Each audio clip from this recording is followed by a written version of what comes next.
Hey, welcome to the Muscle Intelligence Podcast. I'm your host, Ben Pakulski, bringing you intelligence for your body, mind, and soul every single week. And I'm doing my best to curate the brightest and best guests on the planet so you can start to understand and decode and demystify all of the information that's out there. Now, there's been this huge movement lately toward dogmatic nutrition. What does that mean?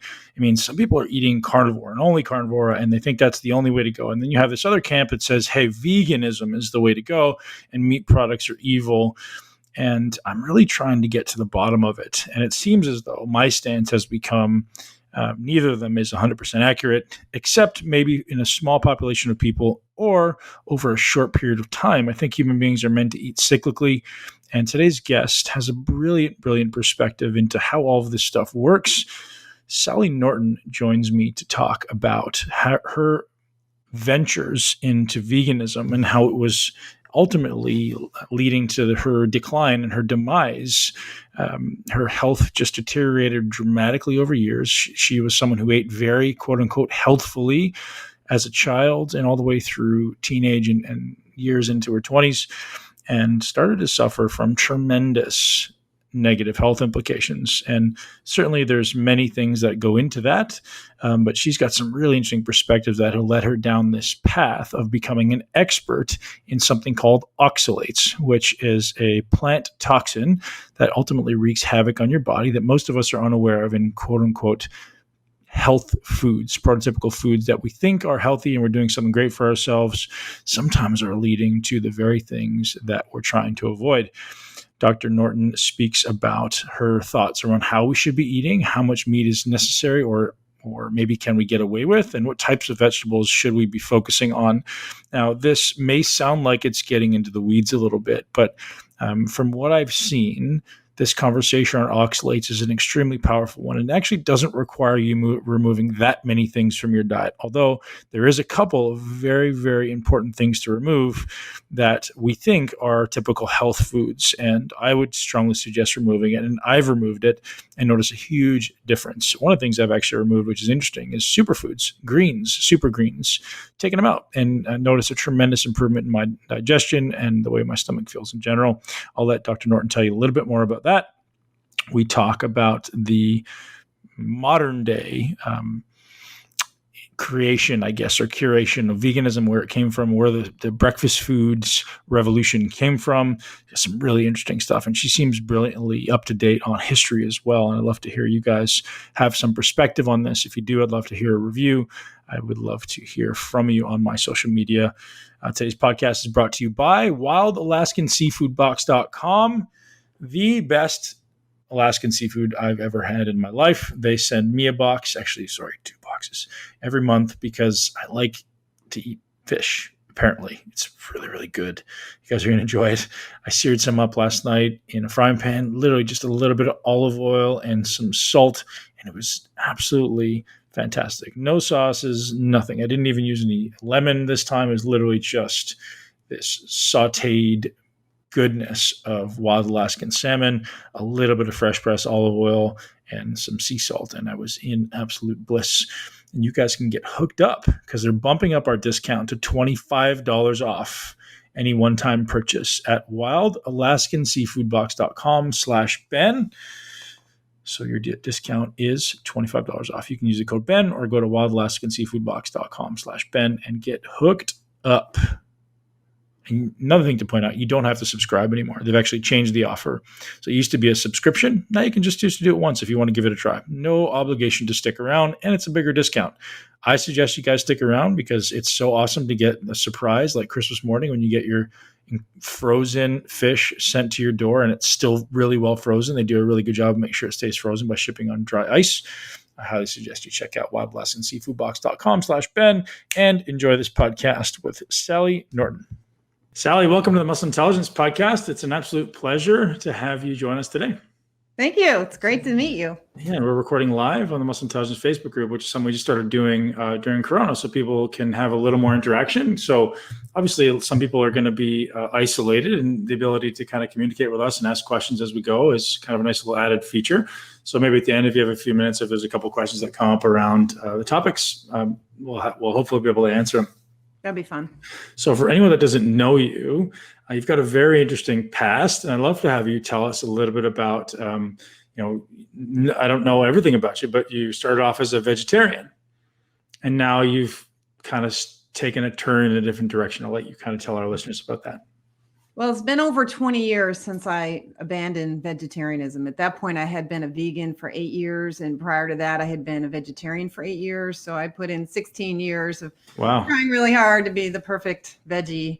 I was really concerned about the environment and, eating shrimp and all this stuff was so bad for the environment, and convinced that some of the health arguments made sense, although they didn't. And my health really ejected me out of that. And my immune system had decayed to the point where I was now reacting to half the stuff I was eating, most of the things I was eating badly. And it became quite obvious as I'm in a coma on the sofa, trying to get through biostats while feeling like garbage, So give me some examples of that. Cause like that, so when most people hear of vegetables and being a vegan, like a lot of people have this belief that, oh, well, they're ubiquitously healthy. And you're saying that may not be the case. They're saying eating some vegetables caused some inflammatory issues for you. Oh, yeah, indeed it did. And it's really hard to tell that this is going on. The damage that is caused through things that we're eating day in and day out is tricky to identify. There's all kinds of subtle effects and delayed effects, and our mindset is such that we can't see what's going on. And most people are so disconnected from the way they feel. They're disconnected from their body, right? They're so busy thinking or in their own brain. There's no connection with the body. And our audience, so you know, is like, we perpetuate this every day. It's like, connect with your body, learn to feel how you feel, learn to feel your emotions. And so this will be a really good receptive audience for you. Great. Well, and I was prone to that. I started practicing yoga in high school. Right after high school, I taught myself and studied yoga in various places where I've lived over the past, and got a TM mantra back in 1992 or something. Oh, wow.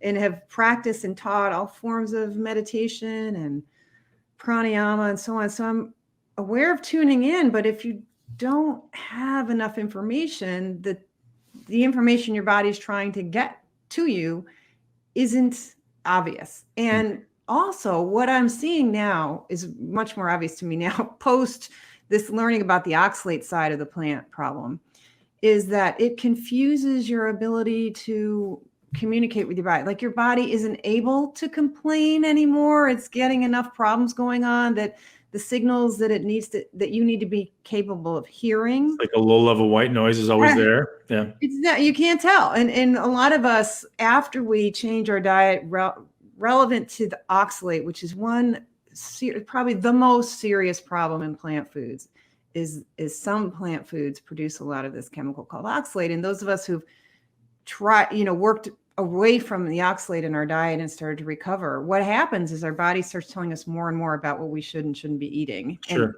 And the path out of disease starts to become obvious. The problem is, if you let that problem go on too long, the path out is longer and harder. Sure. So backing up a little bit, like, I'd love to have you kind of start explaining some of the symptoms you're experiencing while you're a vegetarian and vegan. And how long did it take before you started to experience this? Because we get a lot of people that say, oh, I'm a vegan now and I feel really good. And that's really common. I hear that all the time.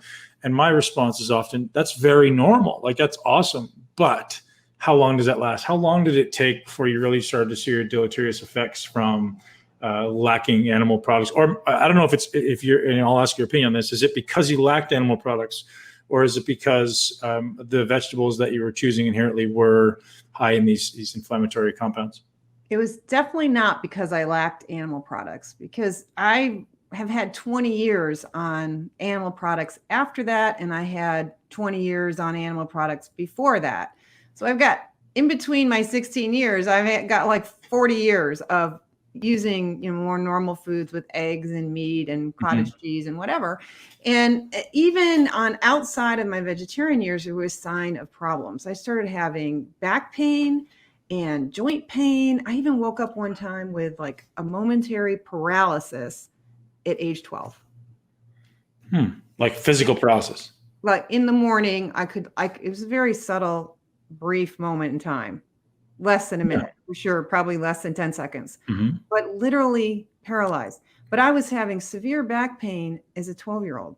I was gardening and hurting my back. But what I was doing is all through childhood, I was into vegetables and fruits, picking rhubarb behind the shed. My mom would make rhubarb crisp. I loved my beet greens. I loved my vegetables. I would be the kid who'd eat 3 portions of the main meal, skip the ice cream so I could run out and play. So I was very veggie-centric as a kid. I loved foods. I loved flavors, textures. So I was already doing iced tea in high school. I'd come home from high school and make a 16-ounce glass of iced tea after school. And then, so by all accounts, you were doing everything that people think their children should be doing. Like, I wish my kids ate more from the garden. I wish my kids ate more of these fresh fruits and vegetables. That sounds like that's like you're having tea. I mean, kids now are going to the gas station and getting Monster energy drinks that, like it blows my mind. Right.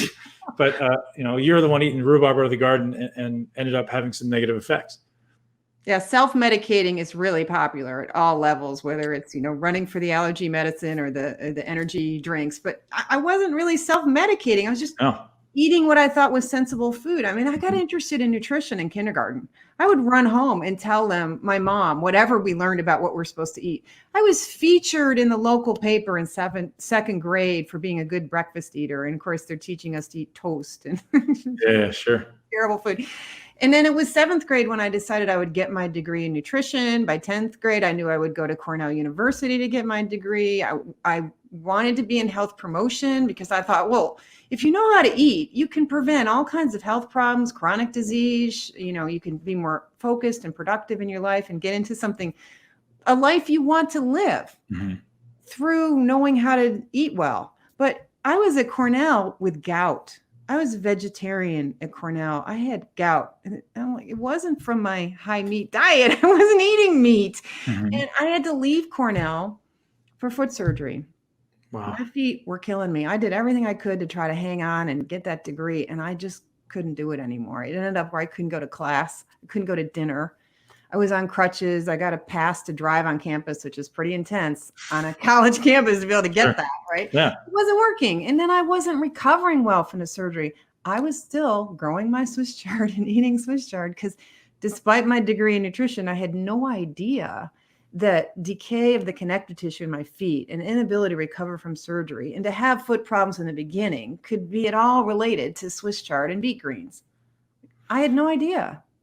So now, ironic. So most people will hear of gout and you'll think the body's inability to get rid of uric acid, which could be, maybe too much protein, maybe not enough water.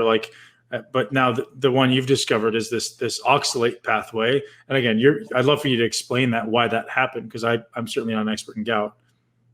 Well, interesting thing about gout, if you actually read the literature, and I posted this on my Instagram page, so people should check this out. This is really worth looking at. The way there are 4 or 5 types of gout, gouty arthritis, and oxalate gout is a known thing in the literature. But sometime about 30 years ago, we decided that only uric acid gout counted. And that's what we're going to call gout now. But in fact, there was a very good paper written by the guy who was the editor of the rheumatology journal for years. He's a god in his field, was saying, no, gout is all these things. And the other piece is that this is not that well studied, but I get the impression from the literature that uric acid follows oxalate around the body as an antioxidant and will replace an oxalate crystal that might land in your joint space with a uric acid crystal. So even urate gout may have started as oxalate gout, and then the lesser of the 2 evils would be the uric acid crystals. Okay, so I think we should back up because I don't want to assume the audience knows any idea of what oxalates are. Yeah, so I really wanted to kind of dive into this reality that you lived life as a vegan and a vegetarian for a long time and have gone the other path. Because I still fight this battle with people, especially people who make their children vegetarian and vegans. I don't want. I'm not a zealot, and I'm not going to say you should do anything. You choose what you want to do for yourself and your family. But I think having legitimate examples like yourself is important. So I'd like for you to first define what oxalates are. And the second thing I'd like to talk about is a little bit about what you believe maybe predisposed you to these results you're getting. Do you think it's a genetic thing? Was there some type of, maybe your immune system was compromised, or was it just because, hey, this is the way I ate? In your best estimate. Okay, so those are two big discussions. What are oxalates? I Mm-hmm. love that you say that in plural because that's exactly the case. The parent compound of these family of compounds called oxalate is oxalic acid, which is a little tiny acid with only 2 carbons. It has 4 oxygens and technically 2 protons, but the protons fall off because it's an acid and it releases those hydrogens. Those are the acid molecules. And then it has this charge that makes it really reactive. It can dissolve in water and it can recombine with positively charged things, which are minerals. Calcium and all kinds of other minerals, magnesium and so on, will connect with oxalic acid and create various types of oxalates. So you have sodium oxalate, potassium oxalate, lithium oxalate, magnesium oxalate. Like you can go through the whole thing about all the, so there's all these ways of where certain kind of mineral will connect with it. Then those individual molecules will start lining up. You get a group of like 6 pairs, and then they start lining up and forming crystals. And then you get the seed to create a nanocrystal. Now, nano means uber small. Mm-hmm. Nano is like smaller than one little triglyceride in your cell membrane, right? It's really on the triglyceride, it still is like a dot. And these little flecks of nanocrystals can flow right in and around and through cells. And nanocrystals are quite toxic. And the literature equates the nanocrystals of oxalate with nanoparticles of asbestos and silica. Wow.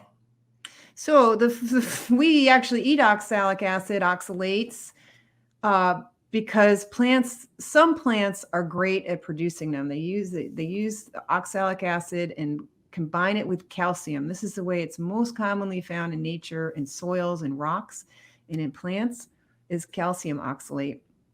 In the body, calcium oxalate is a calcification or a stone, often called it calcium kidney stone. They left out the word oxalate, so everyone's been blaming calcium for what oxalate does. Right. But basically, all kinds of pathologies involving calcium, loss of calcium, low calcium in the body, calcium traces left behind, calcified arteries, problems with heart function, problems with kidney, can be related to oxalic acid and its oxalate family, because if you're eating a lot of the oxalates that break up easily, like the sodium oxalate and potassium oxalate, they become calcium oxalate in your blood.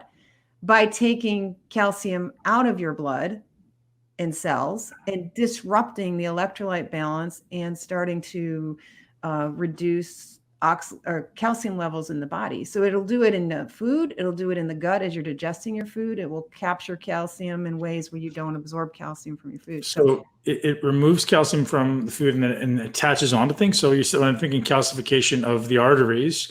That's contributing. The oxalates are contributing to the calcification. So in some way, they're taking the calcium from somewhere else and binding it in particular places. Is that what I'm getting? Yeah, basically, calcium kind of gets kidnapped by a bad guy and becomes a bad guy, right? So how does the body differentiate where it's going to land? Do we have any idea of like why would it be calcification of the arteries versus the joints, or is it just kind of all over the place and depending where you kind of bung up first? This is actually a huge scientific question that hasn't had enough study, but there's lots of evidence, and we know that calcium ions and nanocrystals not calcium ions, oxalic acid ions and calcium oxalate and other forms of oxalate, the soluble forms, travel through the bloodstream. We absorb them into the bloodstream, and they by themselves are causing inflammation and stress on the vascular system. And any cells that get injured and harmed in the course of that inflammation start to be either weakened because they've lost their glutathione self-protection process, or they start to get old and die younger. Those dying cells can't defend themselves. So a calcium oxalate crystal can get stuck to the proteins on those membranes of the dying cells that can't defend themselves. So injured tissue is a place where oxalate gets hung up. And then in that same tissue, we have regenerating cells. Okay, well, we've got to replace the dying cells and the damage. We come in, we make new cells. Regenerating cells have a heavy stickiness because on those proteins, what the oxalate's sticking to on the proteins is the glycoprotein part. So glyco is the sugar molecules that are on the outside of these proteins. So kind of like my frizzy hair, there's this stuff sticking out of the cell, these little fingers of sugars. And that creates you can think of it like seaweed, like hanging out there. And that's where the oxalate gets trapped. So this is your regenerating cells in your injured tissue where you start to interrupt your healing, and the healing is never complete. Voila, foot problem, weakened bones, weakened connective tissue in my feet that never get better because I never quit eating the oxalate, and I ended up having 30 years with foot problems. So it sounds like almost like a damaged, someone who's got injuries and is unhealthy to begin with, maybe more predisposed to these negative symptoms. So it sounds like a slippery slope. So the worse you are, the worse it's going to contribute to negative health. Exactly. And think about it. Now, if people recognize where oxalate's coming from and the fact that foods that we think now are healthy are quite high in these oxalate, you'd think, well, you wouldn't want to give it to a little child or someone in the hospital or someone in a nursing home or an elderly person. You wouldn't want to give them something that has a nasty toxin like oxalate. But in fact, since spinach is so popular right now, we're quite content to leave spinach on the salad bar at a nursing home or a daycare center. And all these vulnerable populations are not being protected. So let's talk about what foods are most, abundant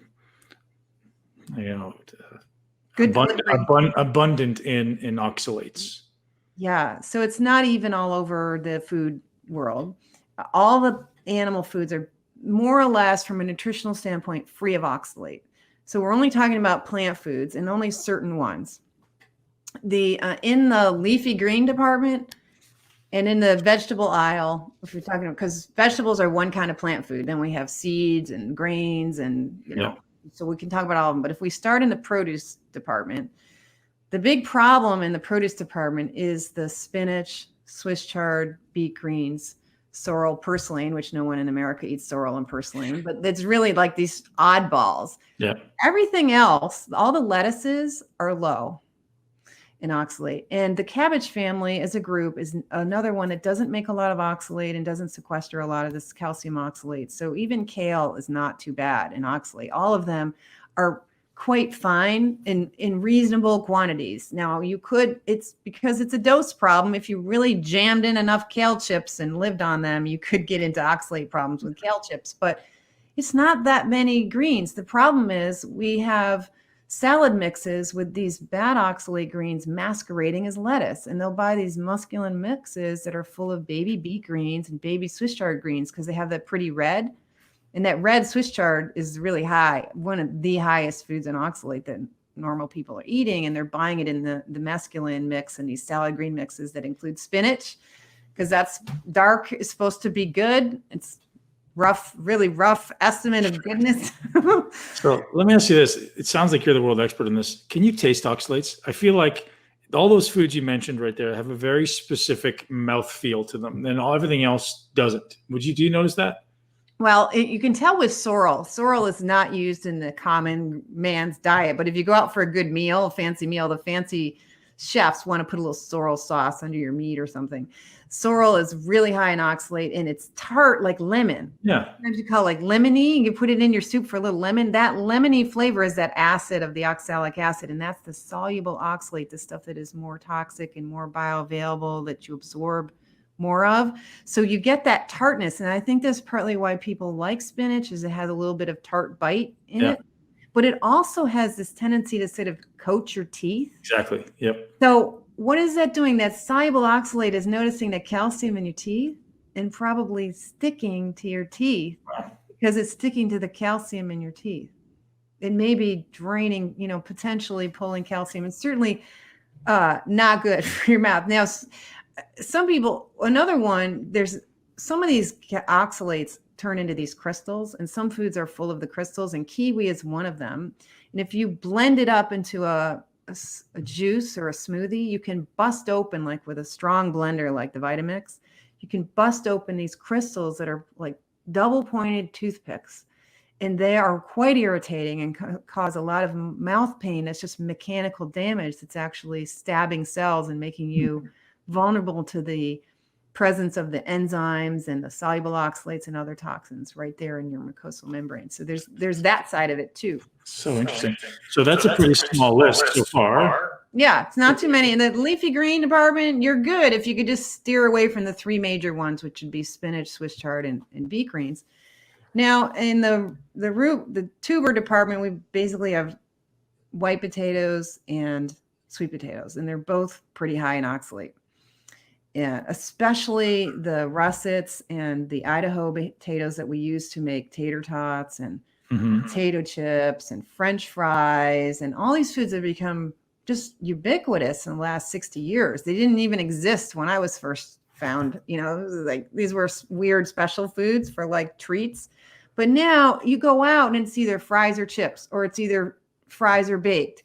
And then there's like tater tots in school, and then all forms of potato chips, including the new root chips that are full of beets, which is another high oxalate food because the green's high and so is the beet, full of sweet potatoes, full of plantains, which aren't even a root, but plantains are now chips. So in the chip department, you can get into trouble. Even those dried banana chips, really high in soluble oxalate. So all types of sweet potatoes are predominantly the orange or purple or all? Purple's worse than orange.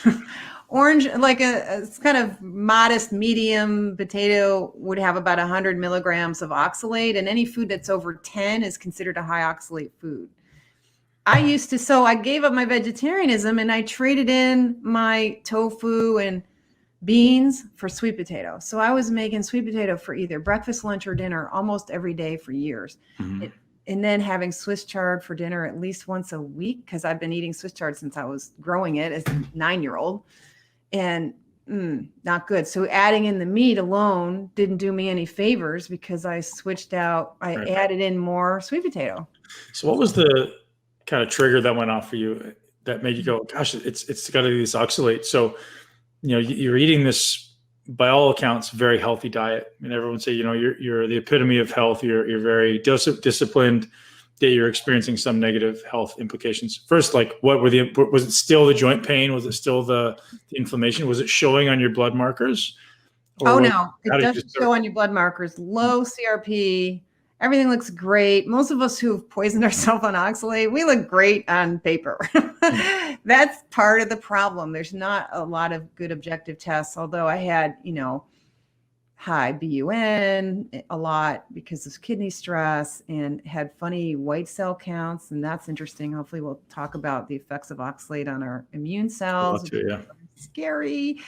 But for me, I just struggled with really deep fatigue for a long time and developed a lot of arthritis. That arthritis at 12, when I was vegan and under a lot of stress, it got so bad. Like I woke up one day, every single joint was in arthritic pain except my spine. I could barely move out of bed. In my beginning of my vegan years, I was going through stress, but I was only 25 years old and I felt 80, and I continued to feel exhausted and in pain for most of my adulthood. And then I'm working, I have a full-time job and I'm writing research grants at the university, a faculty position, and my ability to focus and write grants and do budgets and do 50 hours a week of this high level thinking, needing to use your brain, boy, did it take a lot of discipline and focus to make my brain function. I was really starting to lose it and I couldn't sit anymore. I had to kneel on the floor half of the day and go up and down from occasional chair, mostly kneeling because my back was pretty terrible. I lost a whole month. I couldn't leave the house. My back was out. Right. I needed help toileting. It was bad. Do you think you had some predisposition genetically, or was it just because of your high level of exposure as a child? It's a combination of both. With anybody that's fully healthy, you give them enough of a poison, they get enough of it, it'll take them down, right? Because it literally can die from this. But the vulnerabilities start in childhood. Every vulnerability to any illness starts before conception. So the state of the sperm and the egg that became you matters. And then the state of health of the uterus and the bloodstream of the mother matters. And so I was almost a miscarriage. My mother bled heavily and was told I was a miscarriage at 3 months. She'd already had 3 miscarriages because of thyroid problems. I turned out to be the 3rd live birth out of 5 kids. I was the longest and the heaviest one. So I don't know what happened there, but that probably wasn't a great thing to happen, but it might've been why I was the longest and heaviest one, the recovery from that placental tear, or maybe it was the death of a twin. I don't know, but that wasn't so good. But my mother was into refinishing furniture. And while she was pregnant with me, they were putting on a 3-story addition, which is pretty toxic. And then I was a newborn and she's painting with oil-based paints, and I ended up with ear infections as a kid, and they had me on penicillin a lot. They finally took out my tonsils at age 5. And my experience with my clients is that a huge number of us were that kind of kid, the kid who needed the antibiotics and was dragged to the doctor and had these issues like the ear infection. I mean, they banned me from the swimming pool in the summer. It was terrible. And so that's a big part of the vulnerability. I think if you end up with sickness as a child where you're on a lot of antibiotics, definitely it's going to affect your microbiome and your gut health and your overall well-being. That's going to make you more vulnerable to toxins. So other vegetables, just to kind of sum that up before we kind of move on from tubers, no oxalates. So like typical things people would eat in the fitness community, right? Like everyone overconsumes broccoli and asparagus and cucumbers and things like that. And I'm curious where you sit on where those sit on the continuum of negative implications from oxalate. Well, broccoli can be a little on the high side with oxalate. It's one example where if you boil your broccoli pretty thoroughly, it has to get almost a little mushy. You can reduce the oxalate by 1/3 to 1/2 and make it much more suitable. So boiling, like that's what your grandmother used to do. And it hasn't been cool to boil for 30 years. Like it's not California. So boiling broccoli is good. Raw broccoli, especially juiced or whatever, is probably not a great idea. In fact, any of these brassica vegetables, broccoli is part of this family where most of the protosile is actually brassica. You just don't realize that. Cauliflower, broccoli, arugula, watercress, radishes, it's all cabbage. It's all the cabbage family. And they have some kind of nasty enzymes that can be harmful in other ways. They have a tendency to be hard to digest. They are pretty rough with other compounds, but from oxalate standpoint, they're okay. So other compounds, actually I wanted to go there, is this idea of where would you put oxalates? And I think you've already said this, but just maybe clarifying where you put oxalates as compared against lectins and, phytates, I guess. I don't know if you explore those and research those at all as far as their implications and how you would speak to those how they all interrelate or which one's most insidious. I'd love to just have you kind of talk to that a little bit. They're all pretty insidious, and they're really popular in the sort of vegan-based and plant-heavy diet because they're coming from grains, they're coming from beans. The lectins are very heavy, coming from beans and grains as well. Lectins are basically in anything that's functionally the seed and fruit of the plant. And I really think that I destroyed my gut on the combination of the oxalate and the beans. I was slow cooking beans when I was teaching. I was working in the inner city of Cleveland teaching. Isn't that what vegans are supposed to do? Yes. Yeah. Yes. Yeah, it's a great gut destroying program, I tell you. And once you really trash your gut, recovering complete gut health is pretty hard. I mean, the gut really needs to be protected. And unfortunately, phytates, lectins, and oxalate, and all the other chemicals that we don't talk about, those are the 3 that have the biggest conversation. But there's another dozen more. When you look at the actual mechanism of damage that they're doing to us, it's all gut damage. Plants are after your gut. Yeah. Let's ask this question then. This is an opinion, of course, but do you think any vegetables have any benefit, or would you say just like, we've been taught that these things are useful, but maybe not?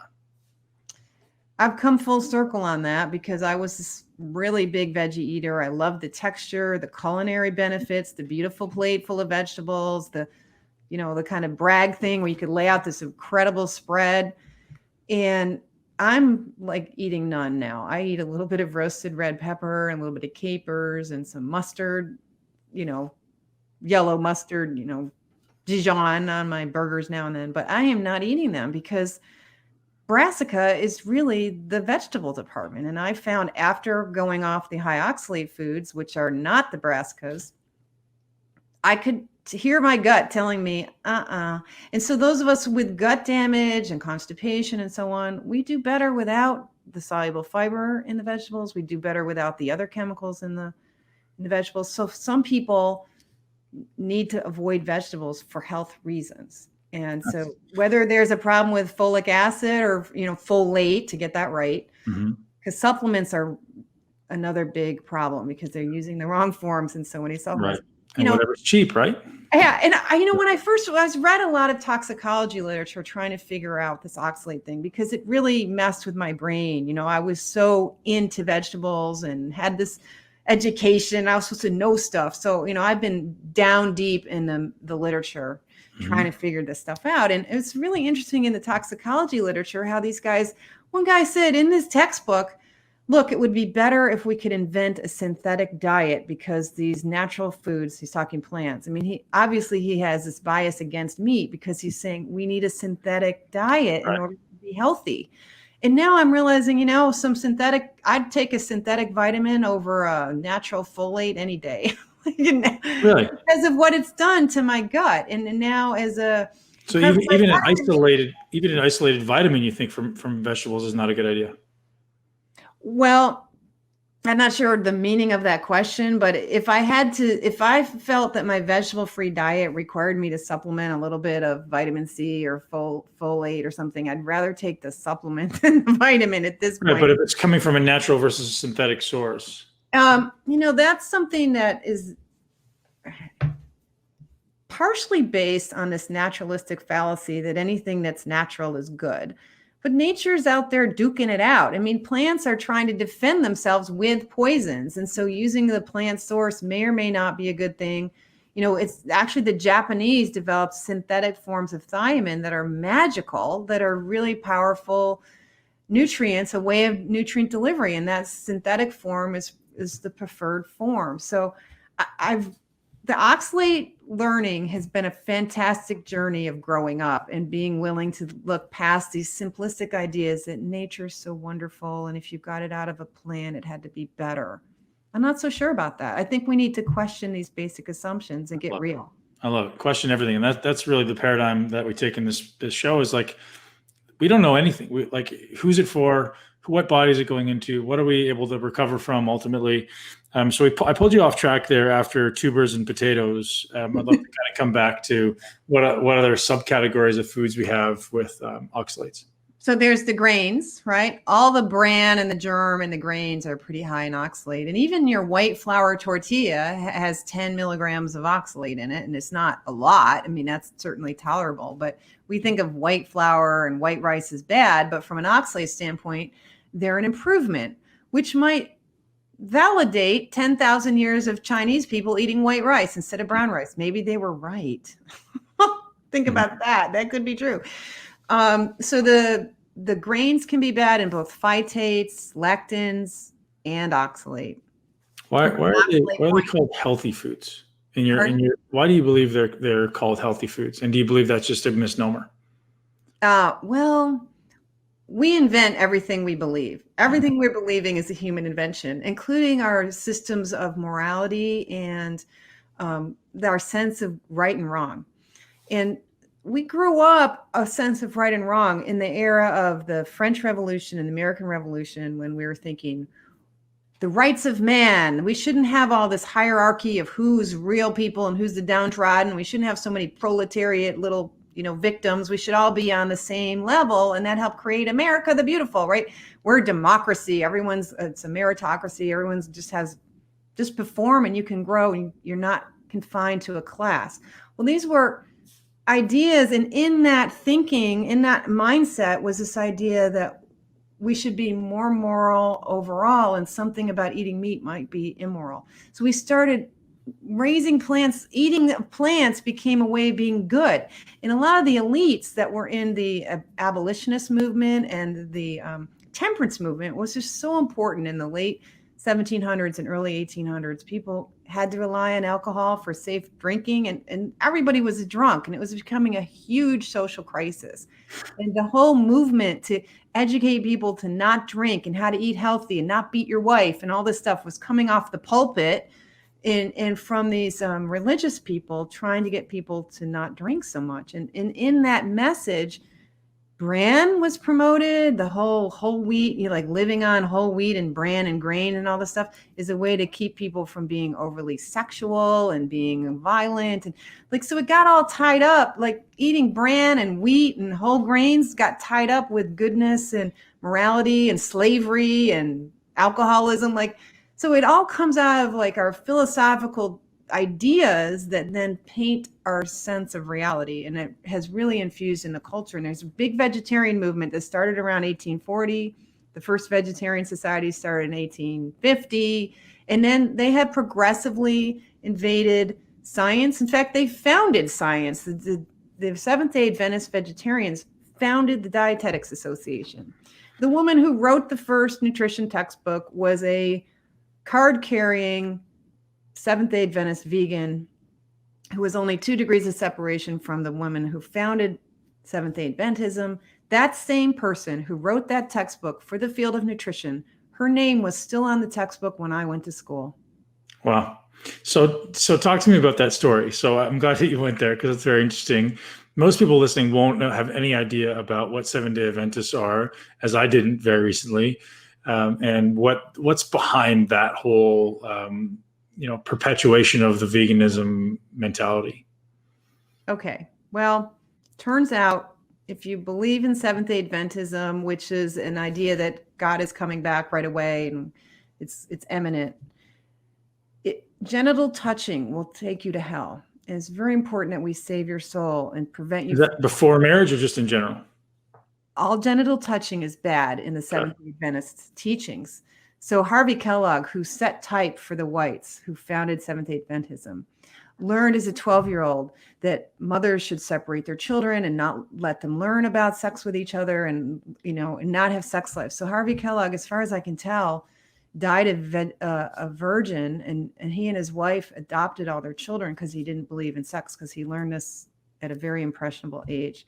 So, and it's sort of probably the justification for vegetarianism in monasteries, that you don't want your monks who are being close to God to be homosexuals banging each other in the corridors, right? Sure. So you suck the kind of reproductive potential out of people if you sort of starve them with some whole grains and lack of meat. So that's really where it's coming from. And they set up all these food industries like Kellogg's and the cereal companies. I think I want you to clarify that a little more. So what did Harvey Kellogg perpetuate? Like, so the story that I've read goes a little bit deeper than that, right? Like he was so adamant about providing people with something that was not an animal-based product because he wanted everyone to not perpetuate sexuality. Does that sound about? I haven't read all his biographies to really get his motivation, but obviously he was an interesting guy. And what was his big innovation? There was kind of tension within Seventh-day Adventism about him because he was reaching out to the elites, and he put together a very fancy spa at the Battle Creek Sanitarium in Michigan and reached out to presidents and the elites. And it was the elites who came there, and he gave them the spa experience, teaching them to eat peanut butter. He invented peanut butter and these nut substitutes and these, plant-based foods. And they were all just like vegans now. Oh, I'm at the spa and I'm eating no meat and eating these new foods, this peanut butter. And he invented a kind of spam-like meat that was made of peanuts, a canned meat substitute. So the vegan substitutions were invented by people working at the sanitarium. He hired, his wife worked with him, inventing these foods that they could serve and promote as products. Yeah. And the guests really fell in love with the cornflakes, and his brother took the patent and created the company, and voila, breakfast cereal is now replacing meat. People before always ate meat and eggs for breakfast, and suddenly the elites were eating this cornflakes and saying it was so great, and off went this industrialized food. And it was part of the whole birth of this factories making our food. Yeah, and that's the part that I didn't want to skip over is him intentionally creating these cornflake things that the aristocracy took on as, oh, this is delicious, this is crunchy, we like this is a rich food, and then everyone else started to follow suit. And it blows my mind to think that someone like Kellogg could start a whole belief. But then so then I have people all the time that push back on this because it's like, well, we've been vegans for thousands of years in the yogic tradition, and I think it's more of a poverty thing at that level. Like they may try to rationalize it as, well, we don't eat meat because we love these things, and maybe at some point you get to that point where you feel like you feel negative about killing something. But I think that's, like you said, that's another one of these belief systems that's been perpetuated. It's actually funny that somebody a couple of days ago in word, that's an interesting. It didn't offend me, but it's like, man, it's an interesting belief that he has that someone who follows the yoga tradition should eat meat, and that on the path, questioning, is it actually morally to consume an animal. Very interesting. That was an interesting list that I got. So briefly, oxalates, lectins. Sally, you lost me. You there? I'm here, but our connection for the last minute or two has been gone. Okay. Hopefully it's not so bad. Can you hear me now?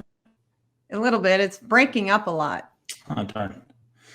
I hear you perfectly. So it must be my end.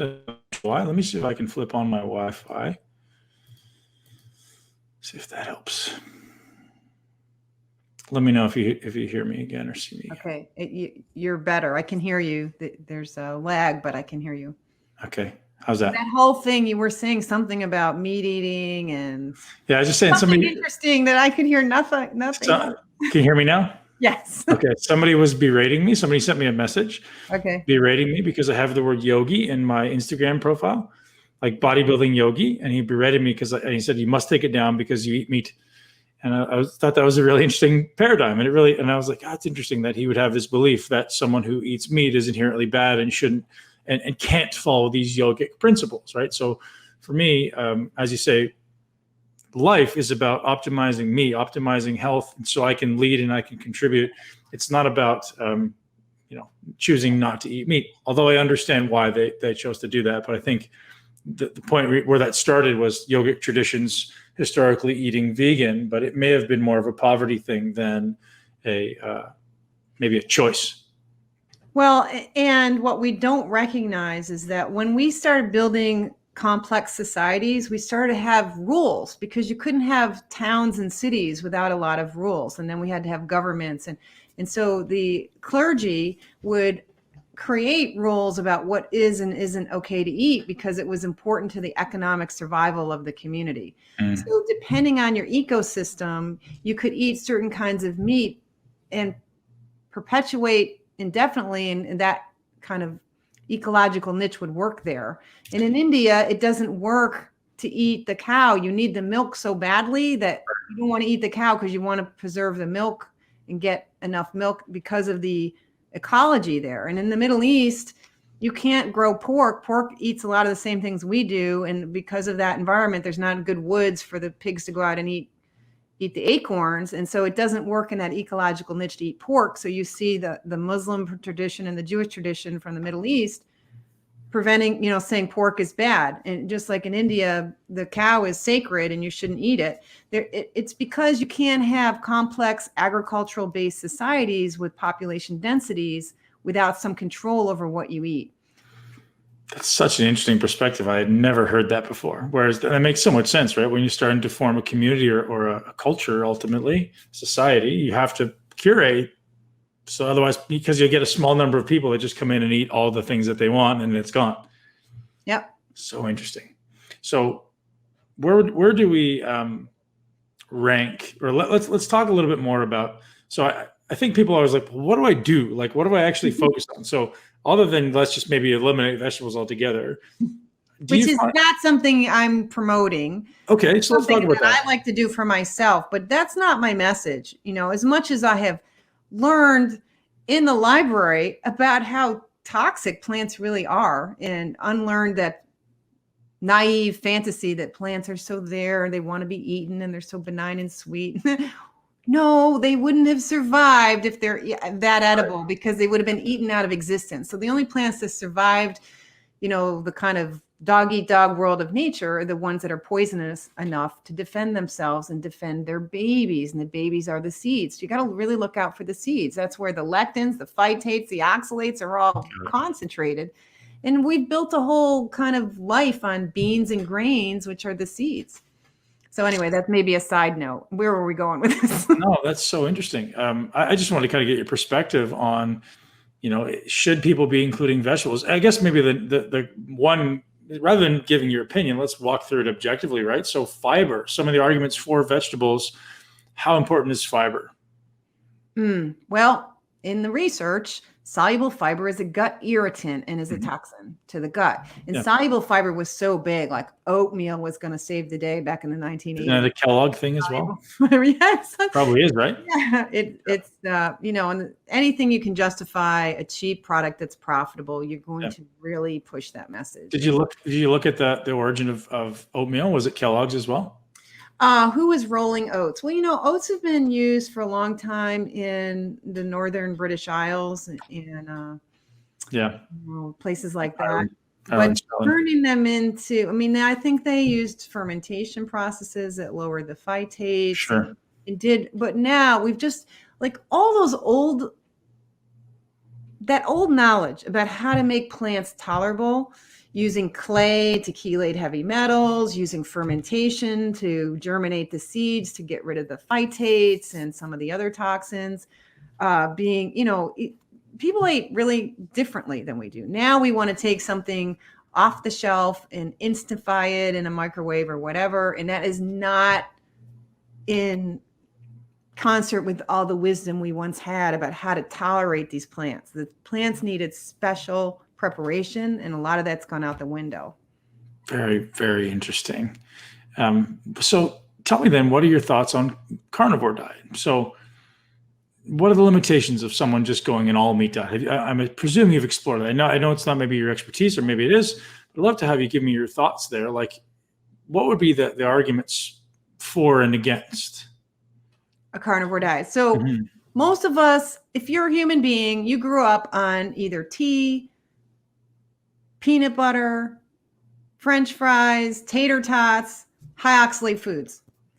And if you've been also, then what happens with a lot of people is they start off with that kind of bad high oxalate foods, the potato chips and peanut butter, and then they convert into the good high oxalate foods, the spinach and the almonds. We didn't talk about almonds, but the nuts are terrible. Like, forget nuts. They're a mess. All of them. Nuts are a mess. Just get rid of nuts. That's the simple thing. You can have a few pistachios, which are full of mold, by the way. You can have a few macadamias, but basically just ditch the nuts. And peanuts, we call them a nut. Technically, it's a legume. Legumes are high. Black beans are high. White beans are high. Your Boston baked beans are high in oxalate. So they're problematic. So you probably grew up on that. Good. What? Even sprouting? Sprouting hasn't been heavily tested. And the few tests we have, 2 out of 3 tests suggest that sprouting makes oxalates worse. Wow. Some nuts, because what you're doing is you're converting calcium oxalate, the storage form that you don't absorb very well, oxalate crystals, you're converting them into the soluble form, the ions that are more easily absorbed. So the bioavailability of the oxalate in a sprouted nut may be more than it is in a dormant nut. Wow. The phytates are lower. It fixes the other things. This is one reason why oxalate is the worst. It's harder to get around it. Even the traditional food preparation techniques of soaking and fermentation don't always fix it. Now, there's a couple studies in some cases that show some degree of fermentation will start degenerating some of the oxalate, because there are some bacteria that eat oxalate. But that's just, the research isn't there to say conclusively. But that's one reason sauerkraut's so great. Use a low oxalate cabbage. Cabbage is very low in oxalate. Then you ferment it to make it much more digestible, and you increase the B vitamins and so on. And so sauerkraut's an example of a proper historic preparation technique of a vegetable. But even that, you eat it in like 1 or 2 tablespoons. You don't pour a quart into a blender, turn it into a smoothie and drink it. That would be... So I guess you're a huge fan of like vegan proteins. Everyone should eat vegan proteins. Yeah. Unfortunately, you can stay vegan and start healing your oxalate problem and start healing. Well, let's talk about that, because I bet there's some vegans here. Yeah. So you're pretty much stuck with pea protein. You've got to get some protein in you to help your body recover. But there's pea protein's got its own issues as well, because there's not a single one in America that passes California's bylaws for lead, having appropriate amounts of lead. None. Don't exist yet. which is, again, its own, you want to get toxic, like huge issue, right? See, plants have mechanisms for bioaccumulating toxins and still surviving, but even plants get sick on heavy metals. So they can only handle so much. Animals, we really have to be careful about these heavy metals and toxins. And really, your cow that you eat is young. And if it got really sick on either oxalates or heavy metals, you kind of know it and then you don't eat it. So even though we've been told meats are toxic, they're way less toxic. It just heavy metal accumulation and so on. The part of the modern problem with meats on the meat side is that we've got so many other toxins we've added to the environment that animals can bioaccumulate, pesticides and these fat soluble stuff that we're putting out there. So we have to stop soiling the nest if we want to save ourselves as a species. There's that piece. Yeah. So you can be vegan and stay vegan for a while, but I think it's a very losing strategy in terms of your own health. So any consideration for yourself against people say, well, you shouldn't eat meat because.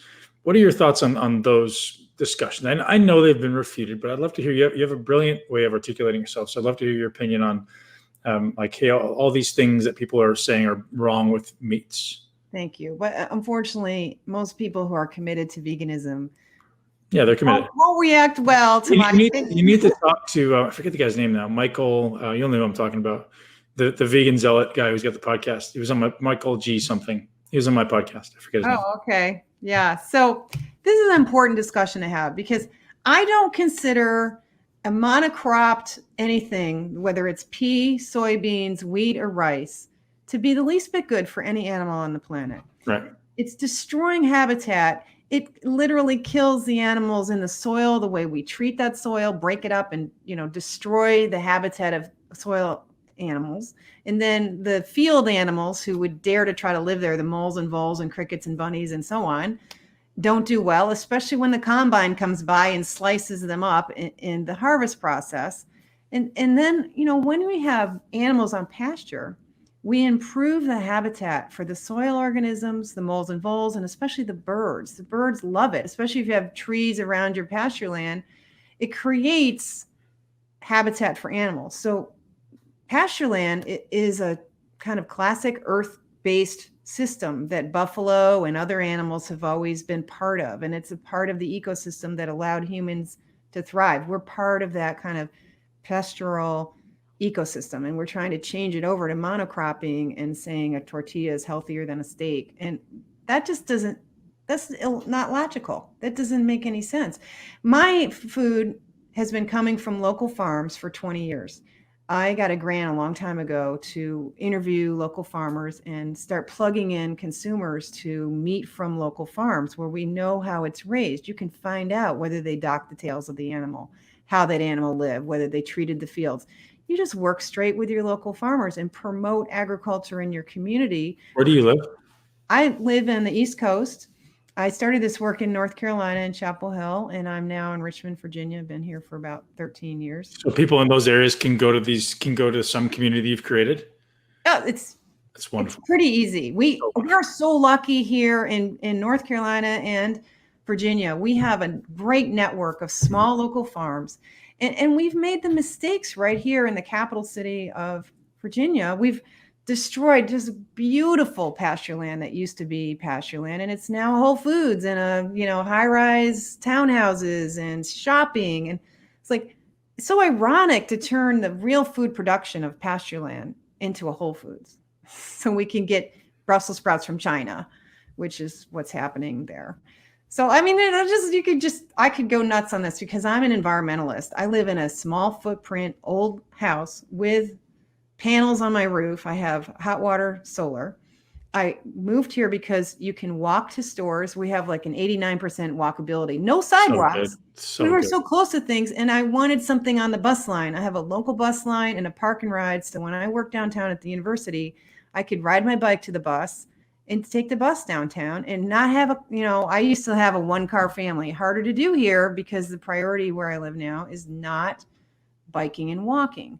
To me, if you want, a community that supports the well-being of animals and the ecosystem, you have a system that allows people to walk instead of run over turtles every spring. I'm like, turtles just die every spring. They're trying to cross the road. Like, there's so much more we could do to protect animals and protect the ecosystem that supports both them and us. Like, we're in it together with animals. We just have to know more how it really works. Doesn't it seem like the entire U.S. infrastructure is built to perpetuate? You have to drive everywhere. I just moved into an area where I can walk everywhere, which is awesome. But everywhere else, like, this is the only little subdivision in the whole city. I live in Tampa, Florida, where you can actually walk anywhere. Everywhere else, you must have a car. There's like no sidewalks, and it's like highways. It's crazy. Yeah, Florida scares me. Every time I go to Florida and I'm driving from the west over through Orlando, I'm like, oh my gosh, you people cutting each other off at 80 miles an hour on the highway. I'm like, geez, this is not eco-friendly. This is not human-friendly. This is not friendly in anything. So there's lots of ways we live that are insensitive to the needs of animals. But I wouldn't say me buying one cow once a year from my local farm to feed my family is slaughtering animals at all. It's improving the economy of my local farms. It's protecting the local land from being developed. And it's one animal's whose probably intent in the ecosystem, its whole purpose is to be eaten, it's fulfilling its purpose so that I can fulfill my purpose and stop being sick and expensive because I'm sick because I eat the wrong foods. Mm-hmm. Sally, that's a great way to end it. Great place. Where can people find more from you?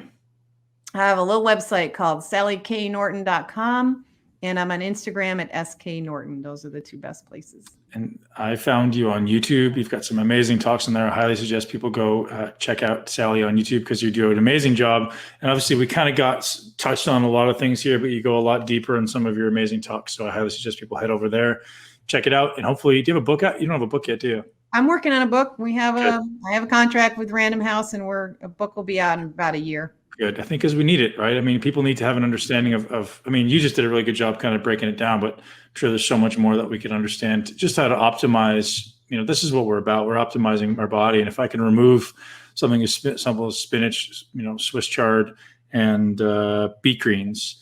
And sweet potatoes, unfortunately. You and I have to give up our sweet potatoes, which is not easy. Yeah, that hurts, but I'll do it. As long as they don't take away my olive oil, I'm happy. You can have your olive oil. All right. Thanks, Sally. Have a great day. Blessings. Thank you for listening all the way through the Muscle Intelligence Podcast. Ben Pakulski wrapping it up. Now, tell me she's not an incredibly brilliant human. Whether or not you choose to agree with everything Dr. Norton says is irrelevant. I think there's a lot of wisdom and brilliance behind what she says. And personally, I have removed oxalates from my diet and noticed a pretty significant difference in overall digestion, bloating, even honestly hunger. It feels like my hunger seems to be slightly less because I don't feel like I have as much stomach irritation. And it's not to say I don't eat vegetables at all. We're just removing kind of the 4 big offenders that she mentions here. And I'm also very aware to avoid lectins and high amounts of phytic acid, but we didn't get into that too much. Something if you guys want to do the deep dive, you can look into. So hopefully you enjoyed the podcast. If you did, share it with at least one person you know and love. You can choose to share it with someone who eats a lot of vegetables and maybe is suffering from some arthritic pains. WildAlaskanSeafoodBox.com is the sponsor of this episode. Thank you so much for being here. And don't forget to go take care of our sponsors because they're taking care of us, allowing us to continue this amazing podcast. Our amazing conversations with brilliant guests would not be possible without our sponsors. And Wild Alaskan Seafood Box is just hooking you guys up with the best quality seafood that exists. And so you understand, guys, this is something that I've personally curated. This is a company that I've been in contact with for well over a year. And they wanted to promote on the podcast in the past, but I wouldn't do it until I had a good amount of time experimenting with their products and testing the products for months and realizing it's so consistent and so high quality. Because I know a lot of you have tried ship boxes in the past, consistent monthly boxes, and they just don't do a good job. And these guys so far get my highest accolade. They do absolutely fantastic work, amazing quality fish, and it's always delivered still frozen, right straight to your door every month. So WildAlaskanSeafoodBox.com/Ben. Thank you very much for being here. I'm truly grateful for your time and for your ear. And I know you guys have the opportunity to choose a lot of different things to consume right now, whether it be audiobooks, whether it be music, but you've chosen to be here with me, and I do not take that lightly. Thank you very much, ladies and gentlemen. subscribe to the podcast so you don't miss an episode, and I look forward to seeing you here next time. Thank you so much for tuning in to Muscle Intelligence. If you enjoyed today's episode, please be sure to share it with at least one person you know. Make sure you're subscribed so you never miss an episode. This podcast is for information purposes only. The statements and views on this podcast are not medical advice. This podcast, including Ben Pakulski and the producers, disclaim responsibility for any possible adverse effects from the use of information contained herein. Opinions of guests are their own, and this podcast does not endorse or accept responsibility for statements made by guests. This podcast does not make any representations or warranties about guest qualifications or credibility. This podcast may contain paid endorsements or advertisements for products or services. Individuals on this podcast may have a direct or indirect financial interest in products or services referred to herein. If you think you have a medical problem, consult a licensed physician.